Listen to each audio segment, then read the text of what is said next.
சூரியன் தலை கருகாமையில் வந்து நிற்கும். மனிதர்கள் வியர்வையில் குளித்துக் கொண்டிருப்பார்கள்.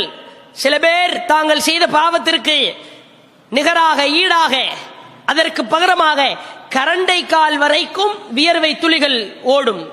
சில பேருக்கு மூட்டுக்கால் வரைக்கும் ஓடும், சில பேருக்கு இடுப்பு வரைக்கும், சில பேருக்கு நெஞ்சு வரைக்கும், சில பேருக்கு தோள்பட்டை வரைக்கும், சில பேர் முங்கி முங்கி வெளியே எழுந்திருப்பாங்க.